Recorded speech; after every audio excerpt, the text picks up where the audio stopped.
May mga hiwaga na hindi kayang ipaliwanag at nananatili na lamang tanong sa ating isipan. Habang naghihintay ka ng kasagutan, makinig ka muna sa mga maiksing kwento ni Kuya Bert.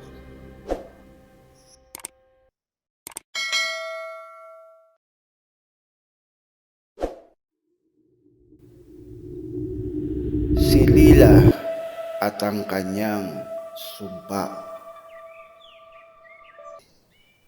Ikatlong kabanata, ang labanan sa loob.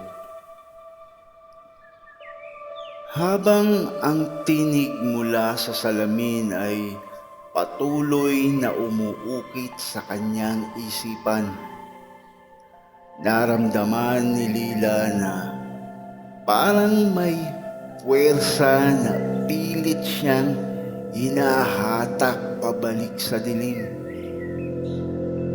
Ang katawan niya ay nawawala sa kanyang kontrol. Ang pakpak niya ay nagsimulang magbukas ng buo at ang bawat galaw ng kanyang mga kalamnan ay parang isang laban na walang katapusan. Isang malamig na hangin ang tumaloy sa kuweba at sa bawat pag-ikot ng hangin, ang mga mata ni Lila ay nakakakita ng iba't ibang imahe. Ang mga imahe ay mga pangarap at alaala na nagsimula niyang kalimutan. Ang mga ngiti ng kanyang anak na si Tomas, ang haplos ni Danilo sa kanyang buhok, at ang tahimik na buhay nila sa nayon. Ngunit ang mga alaala na iyon ay natabunan ng mga imahe ng kasamaan, ng isang dilim na siyang sanhi ng kanyang pagiging manananggal.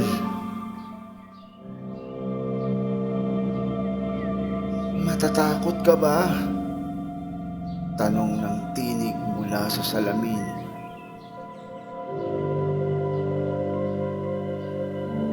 Hindi ba't alam mo na ang dilim na ito ay bahagi ng iyong buhay? Hindi, sagot ni Lila. Kahit na ang kanyang tinig ay nanginginig, hindi ko kayang maging ganito. Bilang tugon, ang mga imahe sa salamin ay nagsimulang magbago. Nakita niya ang sarili niyang itsura. Hindi ang masayang babae na may pamilya, kundi ang isang malupit na nilalang na walang kaluluwa. Tinutokso siya ng salamin. Tingnan mo ang iyong mga mata. Tingnan mo kung anong naging ikaw.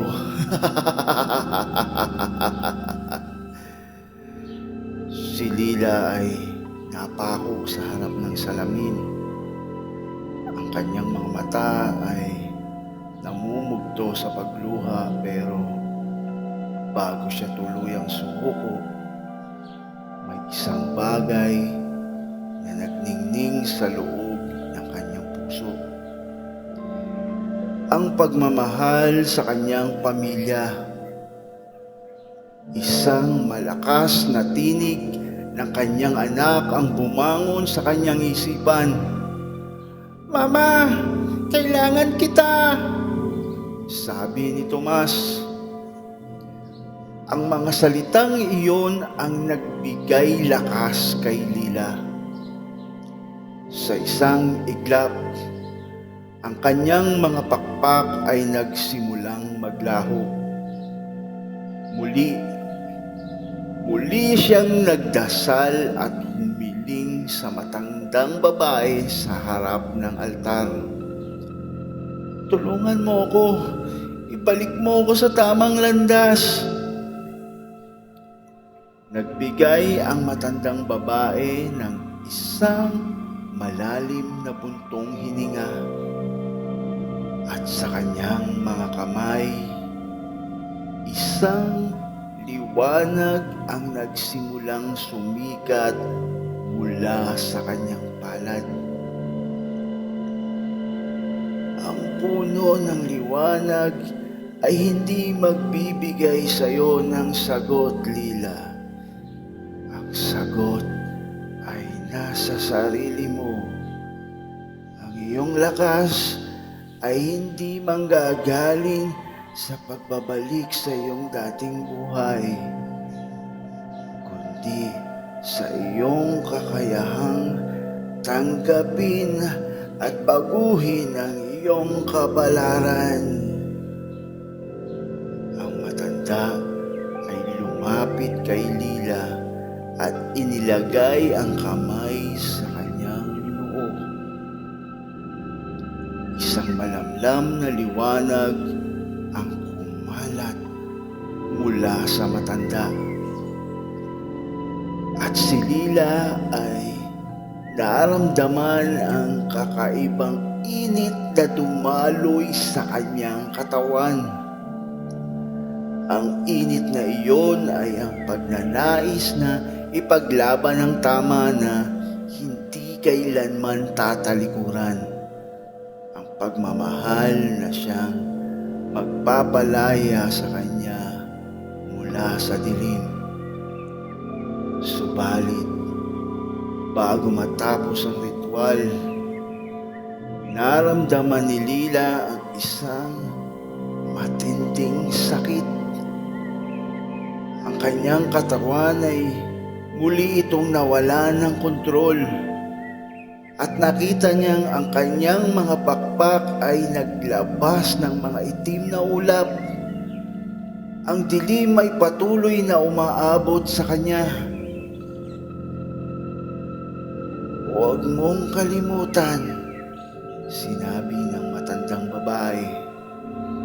"Ang puno ng liwanag ay hindi makapagpapagaling ng mag-isa.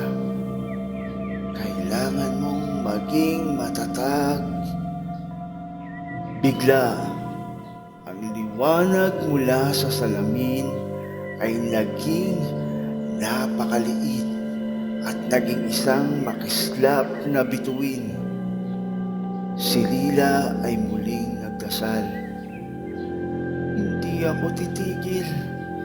Hindi ako papayagan na maging ganito."